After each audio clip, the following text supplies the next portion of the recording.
नमस्कार दर्शकों, face to face के इस अंक में आपका स्वागत है।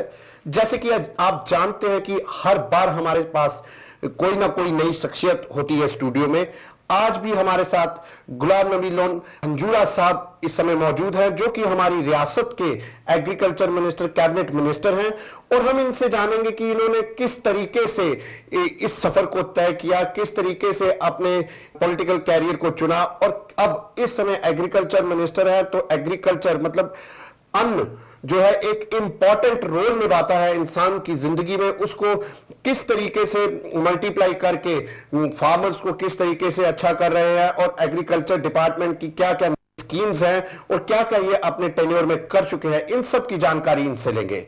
जी हंजूरा साहब, आपका हमारे स्टूडियो में स्वागत है। Thank you. हंजूरा साहब, सबसे पहले आपसे ये मैं पूछना चाहूंगा कि आपने अपना ये पॉलिटिकल कैरियर, क्योंकि आप बड़े गद्दावर नेता हैं पीपल्स डेमोक्रेटिक पार्टी के, आप पहले भी एमएलए रह चुके हैं, तो मैं ये जानना चाहता हूं और हमारे दर्शक ये जानना चाहते हैं कि आपने अपना पॉलिटिकल कैरियर ही क्यों चुना? देखिए, मेरा जो बैकग्राउंड है वो पॉलिटिकल बैकग्राउंड है जी। मेरे दादा जी से शुरू हुआ है हमारा पॉलिटिकल बैकग्राउंड। तो फिर मेरे बाप वालिद साहब जो थे वो भी पॉलिटिक्स में थे, वो एमएलसी भी रहे हैं जी, कांग्रेस रजीम में, सदक साहब के टाइम में। तो उस तरह से ये सिलसिला चला आ रहा है। फिर मैंने ग्रेजुएशन की, ग्रेजुएशन के बाद मैंने लॉ में ग्रेजुएशन की, एलएलबी किया जी। तो उसके बाद मैं एक्टिव पॉलिटिक्स में आ गया जी। और कांग्रेस ज्वाइन की मैंने, क्योंकि वो ख़ानदानी हमारा वही था, कांग्रेस का बैकग्राउंड। जी। तो कांग्रेस मैंने ज्वाइन की एक्टिवली। उसके बाद 1999 में मुफ्ती साहब ने फैसला किया कि कांग्रेस को छोड़ के हम अपनी रीजनल पार्टी बनाएंगे, तो पीपल्स डेमोक्रेटिक पार्टी उसका नाम दिया गया। तो मैं भी मुफ्ती साहब के साथ पीपल्स डेमोक्रेटिक पार्टी में आ गया। सर हंजूरा साहब, एक बात बीच में रोकूंगा, ये जानना चाहूंगा, हमारे दर्शक भी ये जानना चाहेंगे कि जैसे आपने कहा कि हमारे बुजुर्गों ने पॉलिटिक्स में थे, तो उनके आशीर्वाद से, उनको देखते हुए आप क्या लगा कि पॉलिटिक्स में आप क्या चेंज कर सकते हैं, लोगों के सिनेरियो को किस तरीके से तरक्की की राह पे जेएनके को ला सकते हैं? देखिए, मैं आपको एक बात बताऊंगा कि अगर ऑनेस्टली हम पॉलिटिक्स को लेंगे जी, और मुझे लगता है कि एक इबादत है जी, क्योंकि इससे हम लोगों का भला कर सकते हैं जी। इसलिए मुझे लगता है कि पॉलिटिक्स एक अच्छा ये रास्ता है लोगों की खिदमत करने का और ये इस रियासत को आगे बढ़ाने का। बिल्कुल, बहुत बड़ी बात कही। जी, आप बता रहे थे कि फिर आपने मुफ्ती साहब के साथ दामन थामा और पीपल्स डेमोक्रेटिक पार्टी में आए। उसके बाद मैंने इलेक्शन लड़ा जी, पीपल्स डेमोक्रेटिक पार्टी के नाम पर ही, टिकट पर ही, और इलेक्शन में हार गया जी। ये 2002 की बात है। तो 2002 के बाद जब हमारी सरकार बनी, 16 मेंबर हमारे आए पीपल्स डेमोक्रेटिक पार्टी के, तो कांग्रेस के साथ हमने समझौता किया, अलायंस किया, सरकार बनी, मुफ्ती साहब हमारे चीफ मिनिस्टर बने। तो उसके बाद मार्च 2003 में मुफ्ती साहब ने मुझे एमएलसी बनाया और 2003 से मैं 2009 तक एज एमएलसी रहा और 2007 से 2009 तक मैं चेयरमैन लेजिस्लेटिव काउंसिल रहा। जी बिल्कुल। उसके बाद मैंने फिर इलेक्शन लड़ी 2008 में, वो भी हारी, और 2014 के इलेक्शन में मैं जीत के आया। जी बिल्कुल आप ठीक करें। जी हंजूरा साहब, ये तो था आपका पॉलिटिकल कैरियर। आप जिस कॉन्स्टिट्यूएंसी से जीत के आए हैं वो कॉन्स्टिट्यूएंसी बड़ी रूरल एरिया है, तो किस तरीके से आप वहाँ डेवलपमेंट का सोचते हैं और क्या क्या आपने आज तक उधर डेवलपमेंट की? देखिए, मैं आपको ये बताऊंगा कि जो हमारी कॉन्स्टिट्यूएंसी है, एक हिसाब से तो मैं कहूँगा खुशकिस्मत कॉन्स्टिट्यूएंसी है जी, क्योंकि वहाँ से जो एमएलए आ रहा था जी, he was very powerful man, finance minister रहा जी, 30 साल वो इसमें हुकूमत में रहा, सरकार में रहा। लेकिन जब जहाँ डेवलपमेंट की बात हम करते हैं तो उस हिसाब से डेवलपमेंट हमारी कॉन्स्टिट्यूएंसी की नहीं थी। बिल्कुल। और हमारे 3 साल जो हैं, मैं ये यकीन से कहना चाहता हूँ आपको कि काफ़ी डेवलपमेंट हो गया। हमने रोड्स बनाए, मैकडमाइजेशन की रोड्स की, और उसके अस्पताल बनाए, स्कूल बनाए, और वाटर सप्लाई स्कीम्स बनाई। और हमने ये सोचा कि जो लोगों ने 30 साल जो सहा है, उनके जो डेवलपमेंट फ्रंट पे वो आगे नहीं बढ़ पाए, تو اس لحاظ سے میں نے کوشش کی, میں نے سٹرس کیا کہ ہماری کانسٹیٹوئنسی میں ڈیولپمنٹ ہو, اور آج ماشاءاللہ ہماری جو ڈیولپمنٹ ورکس ہیں ہماری کانسٹیٹوئنسی میں چل رہے ہیں. بہت بڑی بات کہی ہے آپ نے حنجورہ صاحب کہ 30 سال اور ایک دگج نیتا جو فائنانس منسٹر ہماری ریاست کے رہے اور نہ ڈیولپمنٹ ہونے کے کارن آج ان کو مکی کھا کے آپ کو بنایا گیا, اور بہت بڑی بات ہے کہ اس میں کوئی دوسری رائے نہیں. ہم آپ کی کانسٹیچوئنسی میں گھومے ہیں, بلیک ٹاپنگ کے نام پہ صرف اسی طرح تھا, لیکن آج پراپر طریقے سے سسٹم کو چلایا جا رہا ہے. بہت بڑی بات ہے.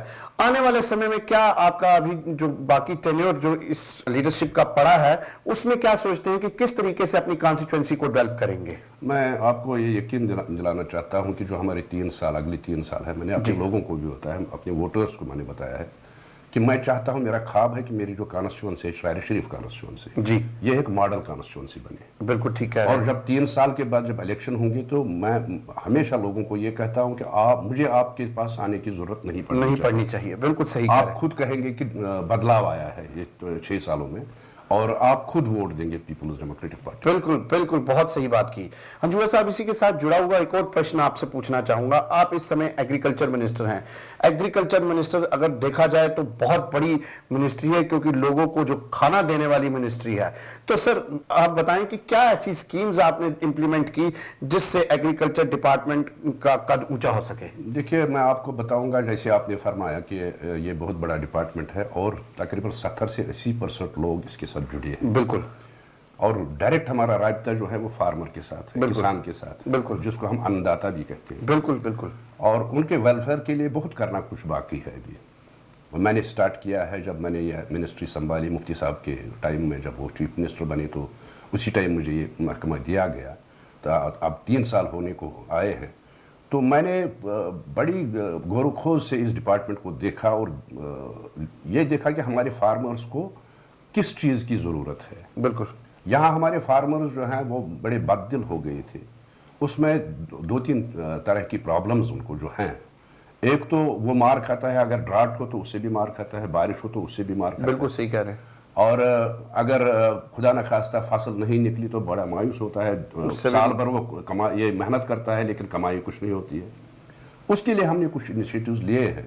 ہمارے پاس کچھ سینٹرل سکیمز ہیں, سینٹرل سپانسرڈ سکیمز ہیں, جیسے RKVY ہے, نمسا ہے, اور بھی کوئی بہت بڑی سکیمز ہیں, جس کے تحت ہم ایک تو ہم اپنے فارمرز کو جو سیڈ سپلائی کرتے ہیں اس پہ سبسڈی دیتے ہیں, فرٹیلائزر پہ سبسڈی دیتے ہیں ان کو. اور ہماری یہ کوشش ہے کہ جو تھرسٹ ہمارا اس وقت ہے وہ ہمارا ہے کہ پروڈکشن کیسے بڑھ جائے. یہ پرائم منسٹر نے بھی کہا ہے, آپ کو پتہ ہوگا کہ 2022 تک ہم یہ سوچ رہے ہیں کہ 2022 تک ہمارے جو کسان ہیں, جو فارمرز ہیں, ان کی انکم ڈبل ہو جائے. جی. تو اس شیتر میں ہم آگے بڑھ رہے ہیں, اس کے لیے ہم کام کر رہے ہیں, ہمارا ڈپارٹمنٹ کام کر رہا ہے. اور ہمارا جو تھرسٹ اس وقت ہے وہ انٹیگریٹڈ فارمنگ کی طرف زیادہ ہے. جی. اس کے بعد ہمارا آرگینک فارمنگ کی طرف ہے, کیونکہ آج ہر ایک بندہ یہ چاہتا ہے کہ مجھے آرگینک ہی ملے. آرگینک ملے, بالکل صحیح ہے. کیونکہ اس پہ ہمارا تھرسٹ ہے. تیسرا ہمارا مشروم کلٹیویشن ہے, جو میں کہتا ہوں کہ وہ اس میں خاص کر ہمارے جو نوجوان طبقہ ہے ان کو امپلائمنٹ ملتا ہے, امپلائمنٹ جنریشن اس سے ہو جاتا ہے. اسی طرح بی کیپنگ ہمارا ہے, اس پہ زیادہ تھرسٹ نہیں ہوا کرتا تھا, لیکن ہم نے کوشش کی کہ اس پہ بھی ہم آگے بڑھے. تو ایک تو یہ ہے. تیسرا جو سب سے اہم چیز جو ہے کہ جو میں نے ابھی کہا کہ ڈراٹ کی وجہ سے, بارش کی وجہ سے ہمارے فارمرز کو نقصان ہوتا تھا, تو اس میں پرائم منسٹرز فصل بیمہ یوجنا ہم نے انیشیٹ کی ہے, اس سال سے ہم نے کی ہے, جموں میں کی ہے اور کشمیر میں کرنے جا رہے ہیں. اس سے ہمارے فارمرز کو اتنا فائدہ ہے کیونکہ ہماری ریاست میں اتنے ریسورسز نہیں ہیں کہ ان کو ہم پوری طرح سے کمپنسیٹ کر سکیں. تو اس کے لیے ہم نے جو یہ سکیم لائی ہے فصل بیمہ یوجنا, تو اس کے تحت ہمارے فارمرز کو اگر خدا نخواستہ ان کو نقصان ہوتا ہے, ان کے کراپ کو نقصان ہوتا ہے, تو اس سے وہ کمپنسیٹ ہو سکتے ہیں. دوسرا ہمارا پردھان منتری کرشی سنچائی یوجنا جو ہم نے کی ہے, ہر ڈسٹرکٹ میں ہم نے پروجیکٹس بنائے ہیں. اس کا مطلب ہے کہ ہر کھیت کو پانی. جب ہم بات کرتے ہیں ہر کھیت کو پانی کی, تو اس کا مطلب ہے کہ اگر اریگیٹ ہمارا یہ زمین ہو جائے جو ہماری کھیت ہے تو اپجاؤ, اس سے پروڈکشن بڑھ جائے گا. جی بالکل. تو جب پروڈکشن بڑھ جائے تو آمدنی بڑھ جائے گی ہمارے کسانوں کی. تو یہ بھی ایک سکیم ہمارے پاس ہے جس پہ ہم پوری طرح سے کام کر رہے ہیں, اور فنڈنگ بھی اس کی ہو رہی ہے. 5 سال کا یہ پروگرام ہے. تو पर ड्रॉप मोर क्रॉप, यही नारा है, पर ड्रॉप मोर पर क्रॉप। ड्रॉप मोर क्रॉप, बहुत बढ़िया बात। यही है। और इसके साथ साथ हमारा ये है, जो हमारा थ्रस्ट है वो है मार्केटिंग की तरफ, क्योंकि यहाँ ज्यादातर मार्केटिंग की प्रॉब्लम है। जो हमारा प्रोड्यूस निकलता है, जो फार्मर हमारा प्रोड्यूस तैयार करता है, उसको मार्केटिंग अच्छी नहीं मिलती।